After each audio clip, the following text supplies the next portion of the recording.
Thank you very much for joining us. In this webinar, we wanted to explore together with you the kind of the evolution that keyless entry systems went through from our eyes as security researchers. My name is Shaked Delarin. I'm a security researcher at Argo Cybersecurity. I'm in the company for almost 4 years now. And together with me presenting is also Shachar Schechter, which is a colleague of mine, also a security researcher in our team. And what we wanted to kind of explore in this webinar is kind of what drove, what really drove the keyless entry systems to advance from our perspective as security researchers. So as security researchers, we are getting a lot of these BCMs, smart access systems, to audit from the eyes and the perspective of a hacker, of a thief. And we wanted to share with you some of the insights that we have noticed that manufacturers are using correctly and incorrectly. So to start at the beginning, I will hand it over to Shachar to kind of start to describe where it all started from.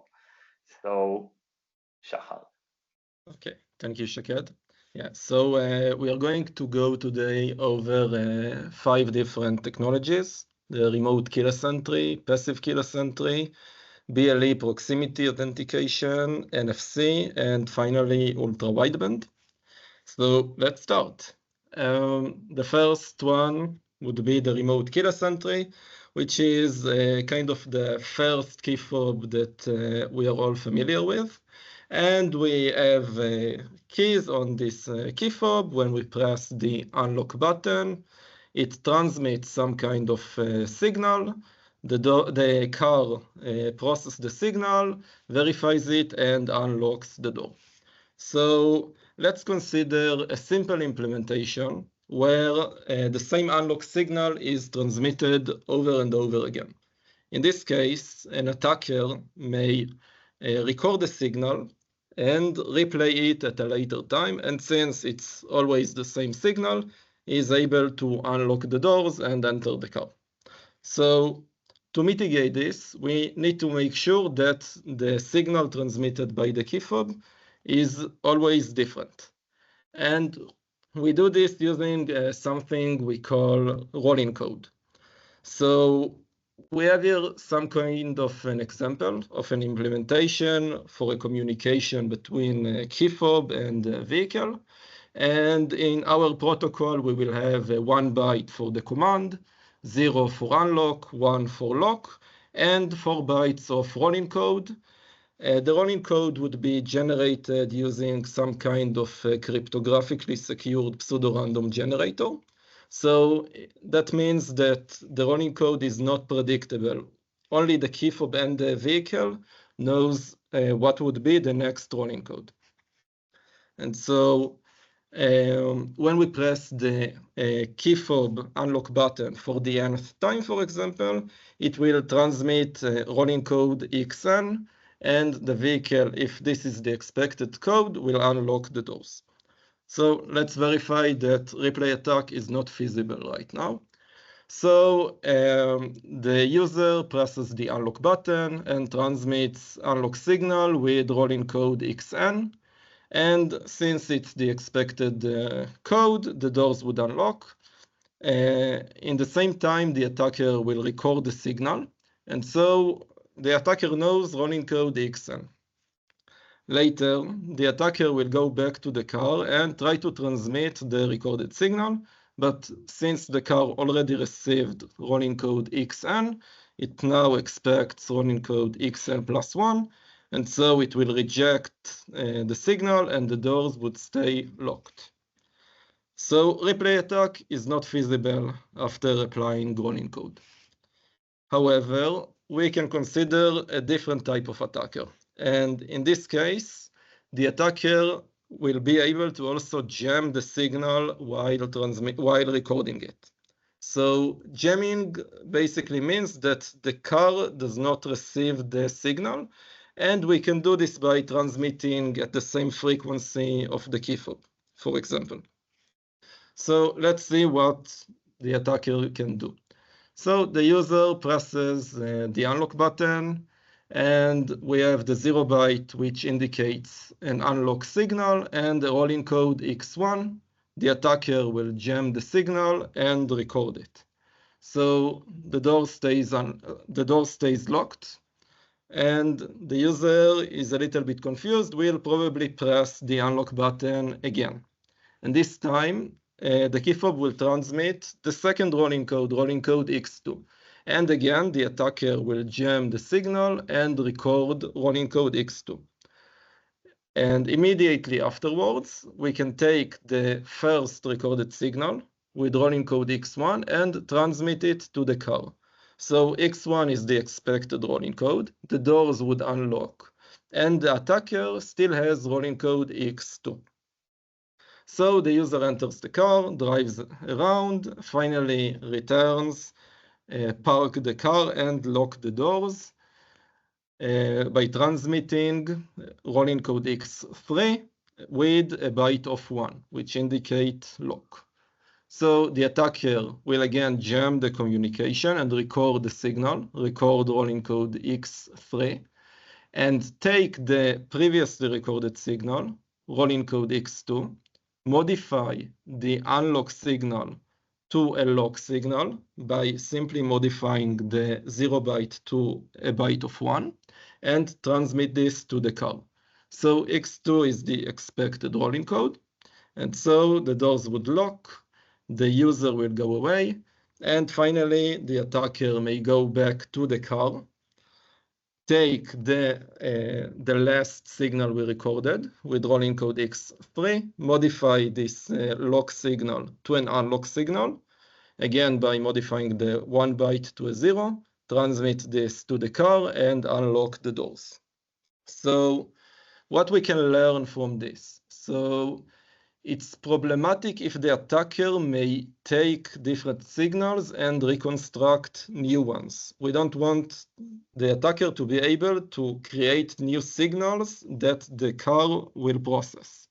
And to prevent this, we can add some kind of a signature to the end of the signal, which will sign on both the command and the rolling code.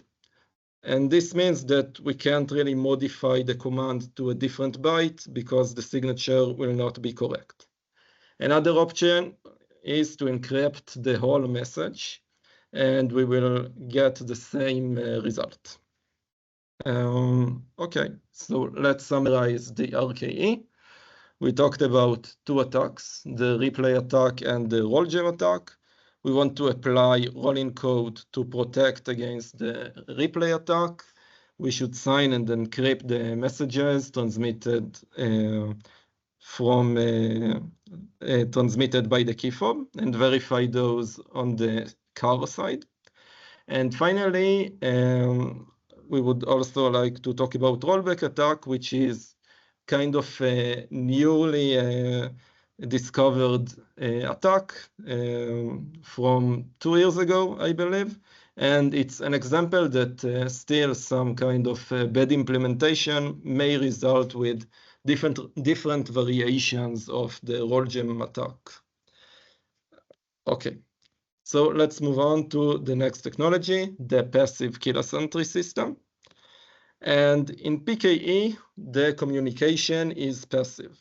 So this means that we don't need any interaction from the user. The key fob and the vehicle communicate with each other without any interaction. And basically, the car transmits some kind of a random challenge. The key fob generates a response using some kind of a strong cryptographic algorithm. And since they share the same secret key, the vehicle may verify the response and unlock the doors or start the engine. And let's assume that the challenge is also generated using a good cryptographic function. Okay. So the first attack is called the relay attack. And in this case, we have two attackers that work together. So let's see a video, an example of what they are doing. Skip ahead. Okay, so we have two people here. Each of them has some kind of a device, and they communicate with each other.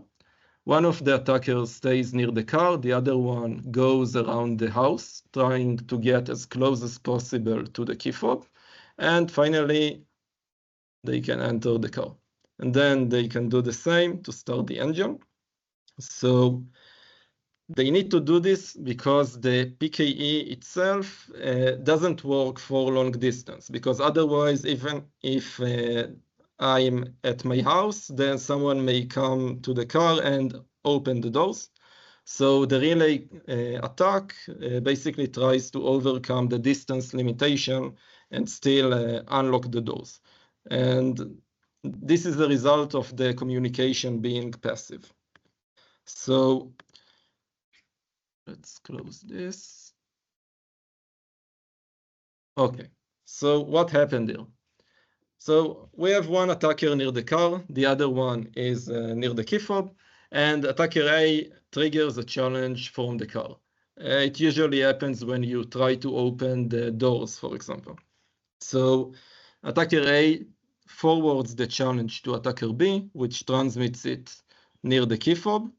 The key fob will generate a response because everything is passive, and attacker B will forward the response back to attacker A, which transmits it to the car. And this way we can overcome the distance limitation. So what can we do? First mitigation may be to measure the time between the transmission of the challenge and the reception of the response. This is called the round trip time. And basically, by putting a constraint on this value, we can estimate the distance. So it's nice, but in the standard PKE technology, it's not really good enough to get high accuracy. And we have ultra wideband, which comes forward to solve this kind of issue. But we will talk about it later in this presentation. Next mitigation is to add RSSI to the packet, to the transmitted response by the key fob. So the car would have multiple antennas, for example, 4 or 6.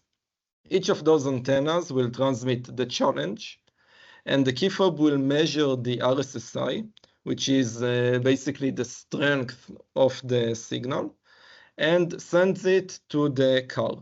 The vehicle will receive these RSSI values of all of the antennas and use this to estimate the location of the key fob to see if it's inside the car, near the door, and so on. So is it good enough? It's good, but still has some issues. So we can consider an analog attacker, which basically may transmit the signal at a higher strength. So attacker A will forward the challenge to attacker B. Attacker B will transmit the challenge with higher strength. And so the key fob will calculate different RSSI values, which corresponds to being closer to the car. And so those values will be processed at the car side, and since they show close proximity, the doors would unlock or they could start the engine. Second attacker, a digital attacker, may demodulate the signal and modify the RSSI values. So since the key fob does not sign the RSSI values that it transmits, we can just modify them, modulate the signal, and transmit the car the modified signal with better RSSI values, which indicate close proximity. And finally, third mitigation is to integrate a motion sensor. And the idea is to make sure that if the key fob didn't move for a while, for example, it's on the table at my house, then it will stop answering on challenges. So, for example, after 1 minute of idle time, even if the key fob receives a challenge, it will not respond until it is moved again. And it's a way to mitigate the issue without actually solve it. But I really like this solution. Okay, so let's move on to the next attack. And we call this the one-man relay attack. So originally, I said that the challenge should be generated using a good cryptographically secured pseudo-random generator. And so we can consider what happens if this is not the case. So for example, if the challenge is predictable, if it's just an increment of the previous challenge, or if you're using an LCG or LFSR to generate the challenge, then we might have the one-man relay attack. And it goes like this.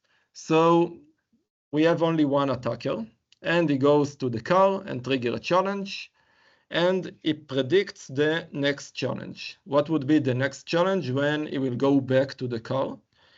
It transmits this challenge, this predicted challenge, to the key fob. The key fob will respond, and so the attacker may go back to the car, trigger another challenge.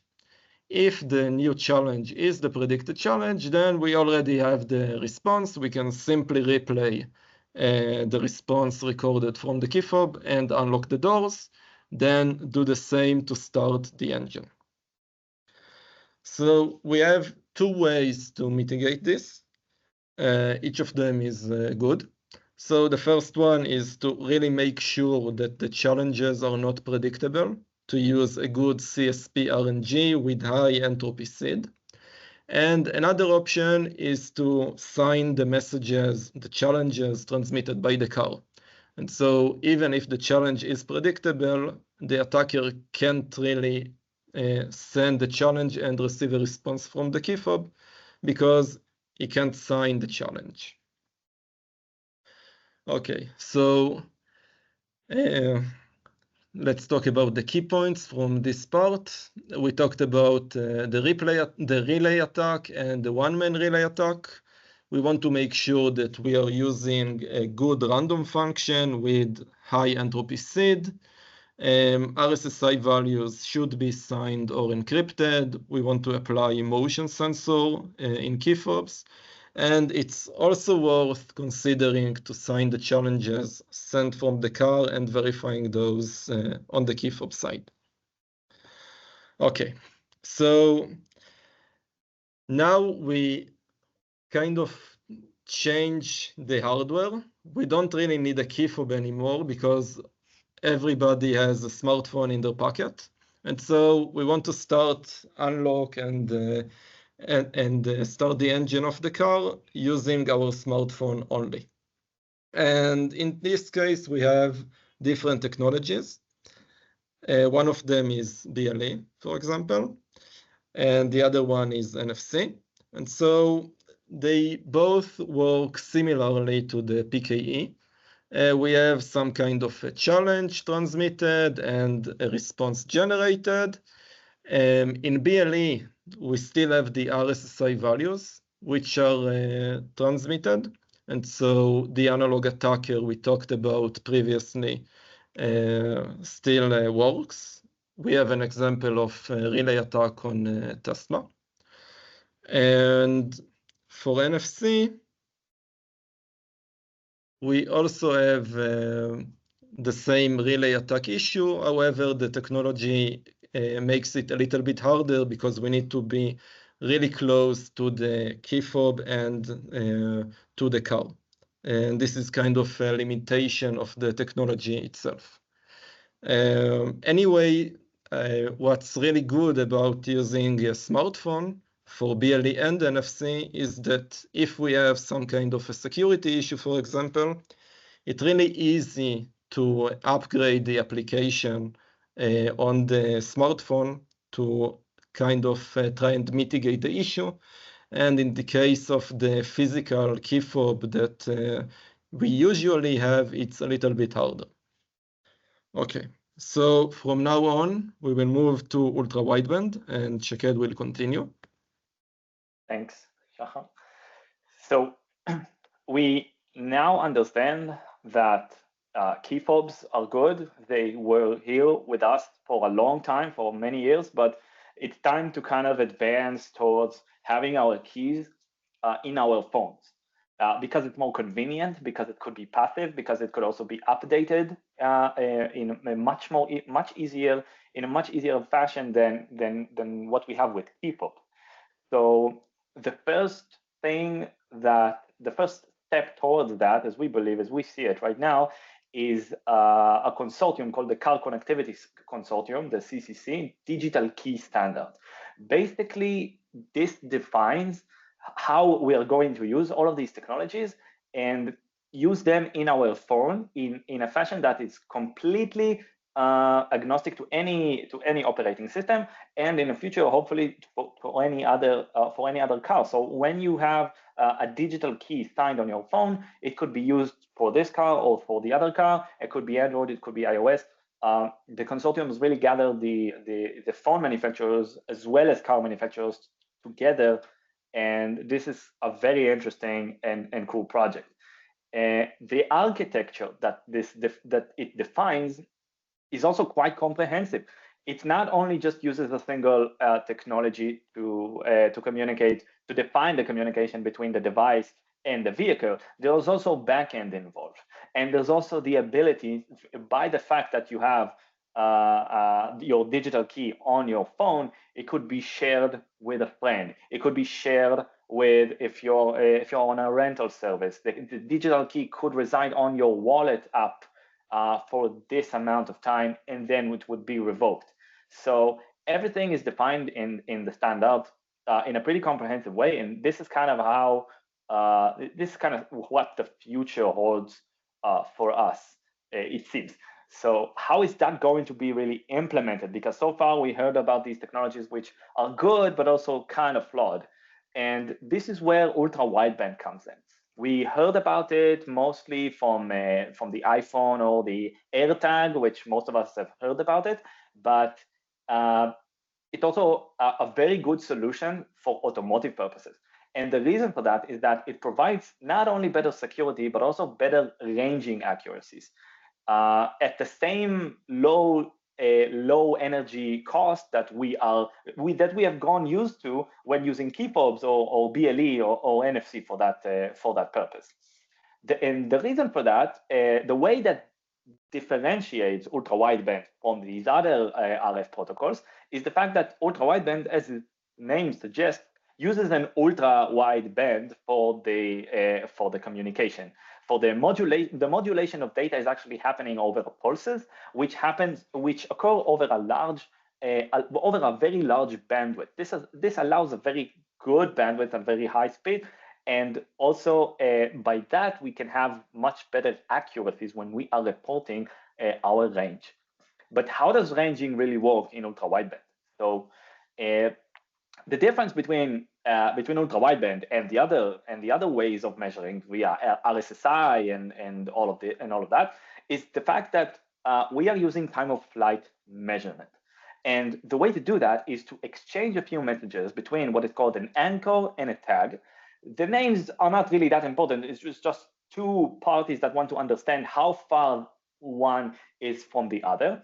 And if we measure the time of flight that a single packet takes for the signal to be from the time of transmission until it is received, we can understand the distance between an anchor and the tag. And if the positioning is based on time of flight, it is not based on a signal strength. There is no relay that could be involved here, and this is why a relay attack is not necessarily applicable here. However, when we come to think about it in this architecture, then we might think, well, what really makes ultra-wideband secure in this architecture? Because If we are just exchanging messages, can't an attacker do the same? So actually, the latest revision of the ultra wideband standard, the OE2 41140, does define a new concept into the data that is transmitted in the ultra wideband packet called a scrambled timestamp sequence.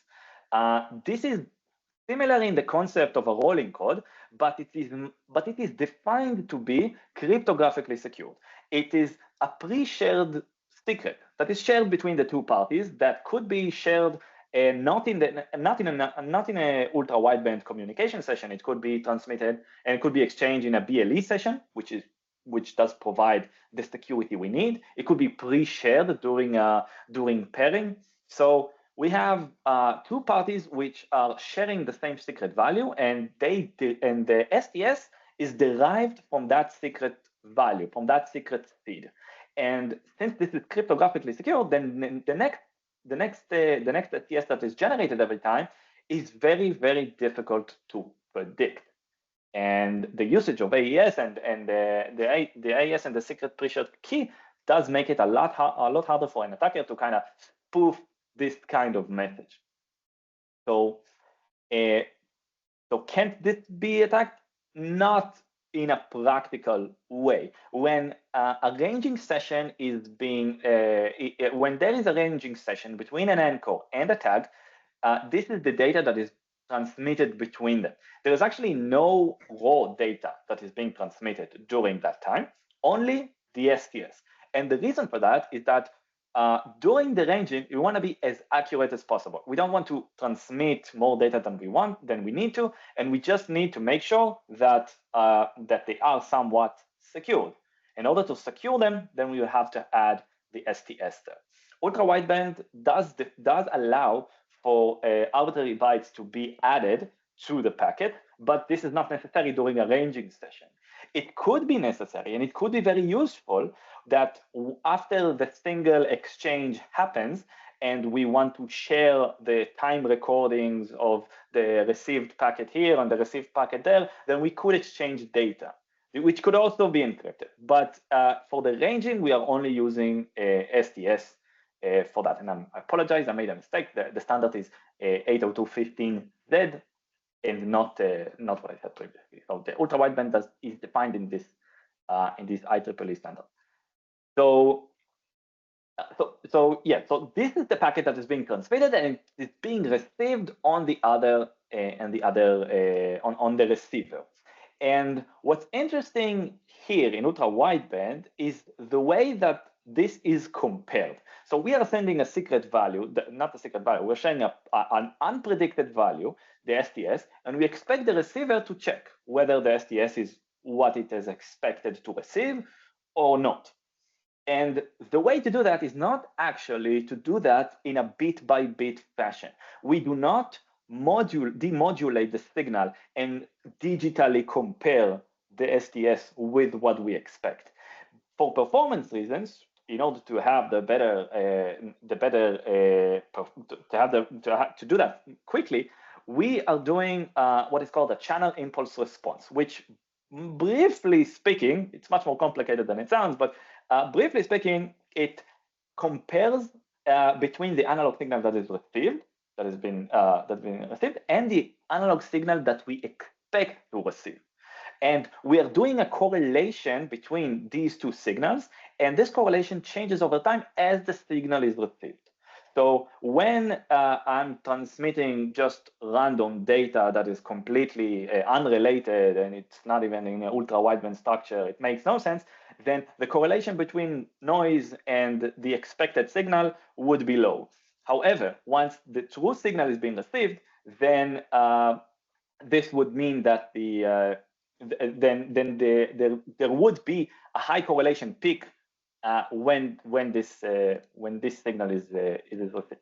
One more thing that I would like to mention before moving on is the fact that if you look at the graph here, you would see that yes, once I identify a highest peak, okay, I receive a highest peak, then I would know, okay, this is the best correlation that I received in a long time. However, due to sometimes we have a line of sight limitation. A line of sight could mean that our signal is transmitted in the air, but over, for example, a brick wall, or something else that would diminish the strength of the signal as it is received on the receiver. This would mean that a legitimate signal could be received at the receiver. However, in the correlation, in the power analysis, it will have a lower correlation peak than the other signal that was received, which could have been received in by some reflection, by some other means. And for that purpose, the standard does acknowledge that, and we have to be accurate here. So when we receive the strongest peak that we noticed, we are looking back at a specific window to look for other correlation peaks, which could mean that these signals was received there. We have to define a threshold, we have to define a search window, but once we define them, we would know where to look and maybe say, okay, the signal was received not at this time, it was received earlier. And that would make our ranging sequence much more accurate. So that is the system that is currently being performed, and there's actually a way to kind of exploit it.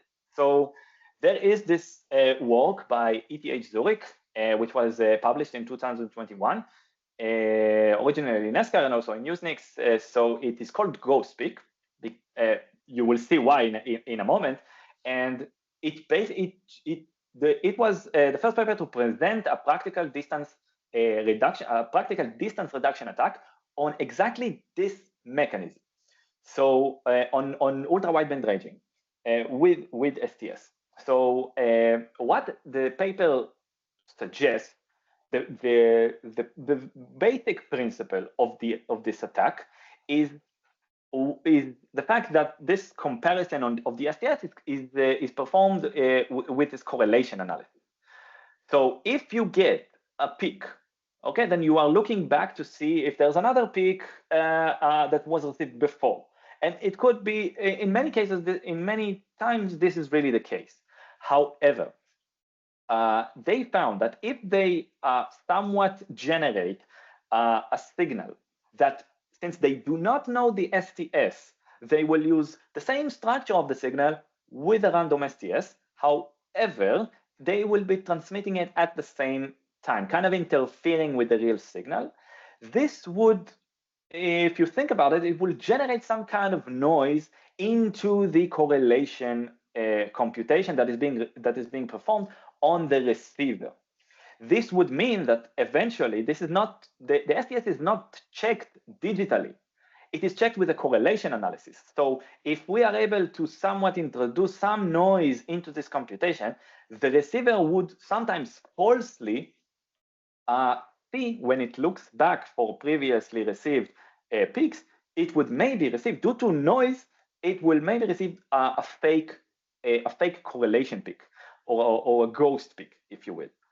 So and by some chance, this ghost peak could be determined to be received earlier.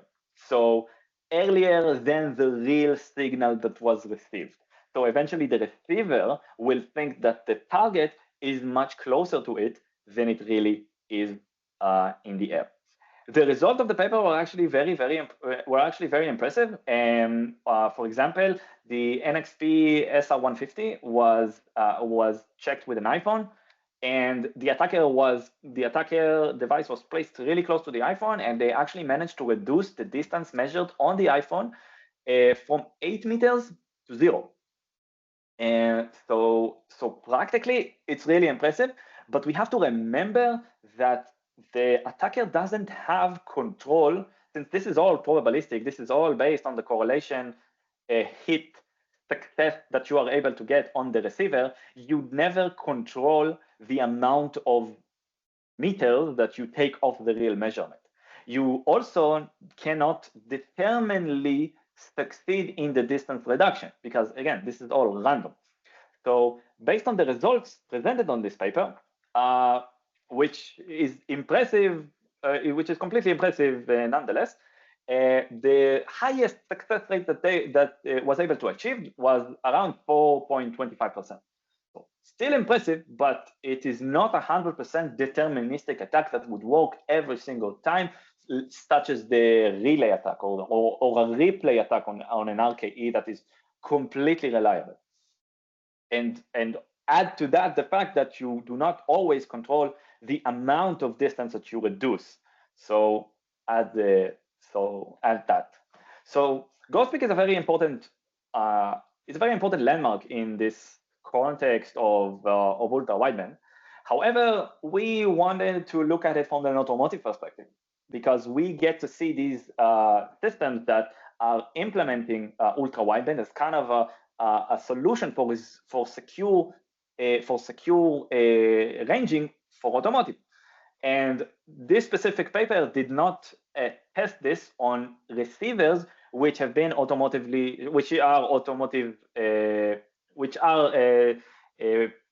designed to be for automotive manufacturers, which sometimes they are just not available to the public. These are specifically designed for OEMs, specifically for tier ones, and they are not really sold. They're not really sold on DigiKey for regular customers.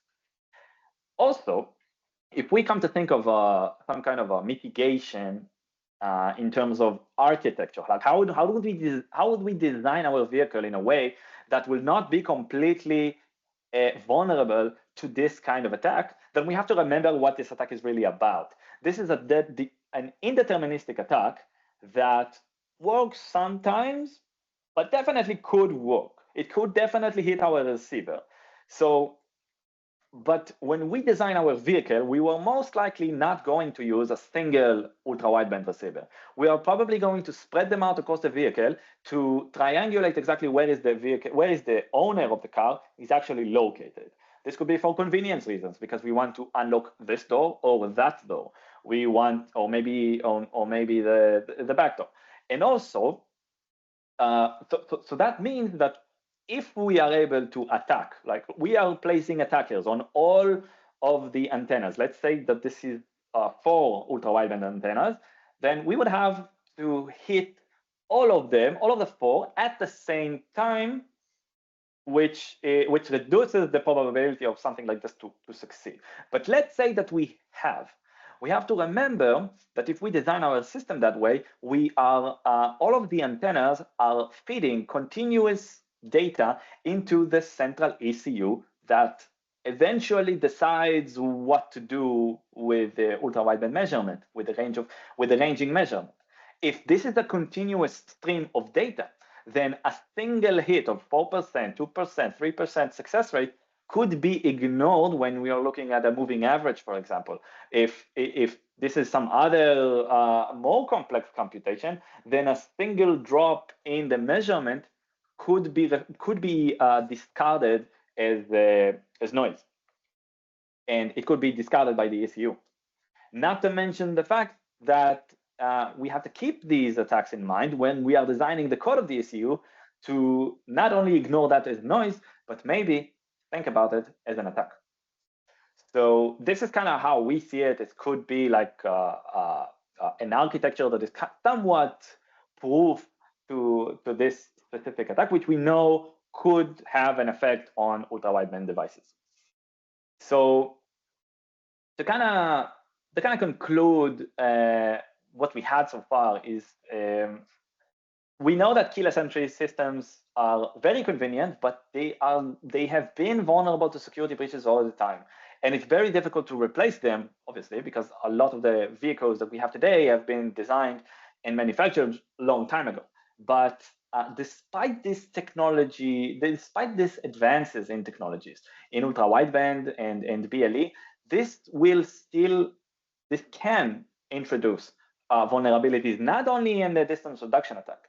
If we are introducing more complexities, if we are introducing more software above ultra-wideband, above BLE, then we have to make sure that programming vulnerabilities will not find their way inside our code. And sometimes even these minor flaws could have a very serious impact on the system, because eventually today we see automotive manufacturers take the fact that whether an attacker can unlock our vehicle, they take it very seriously. And I'm sure this forum is aware of this situation that the industry is going through right now. And eventually, we believe that as we are performing penetration tests on these kinds of systems, the smart accesses and the BCMs, eventually the OEMs are starting to look for these high-end solutions and really improve their systems. So eventually, security assessments, we do find them helpful for these automotive manufacturers, even if they think they follow all of the standards, they know that everything is secure. They are using the latest technology. They are using ultra-wideband. You can always find pitfalls here and there. So, so as mentioned, we, myself and Shahar, we are both security researchers at Argos. We are an automotive cybersecurity company with offices in Germany, in France, in US, in Japan, in Korea, all over the world. We were founded in 2004, and we have been focusing on automotive pretty much ever since. We have a lot of partners, of OEMs and tier ones that we are working with, and together we are protecting over 72 million vehicles. And our portfolio includes in-vehicle intrusion detection, prevention, fleet monitoring, XDR platforms, and also a secure development platform that we help our client build better products and build better code. So our group, the consultancy group, is the services group. We provide penetration test services for OEMs and tier ones. We help them not only comply with the security compliances of CSMS and the type approval, but we also help them in the initial stages of security architecture and design, and also testing, which is what we do, the implementation once the ECU is ready to go to the road. So we look for security vulnerabilities, these errors in implementations, and eventually we introduce an attacker that wants to hack the ECU from our eyes, from the eyes of from an attacker, and we help our clients eventually just make the product better. And we do that because we like to break stuff, and that's always fun. Thank you very much for joining. Thank you very much for hearing us. And have a good day, good evening, depending where you're located. Thank you everyone for joining. I hope it was helpful and informative.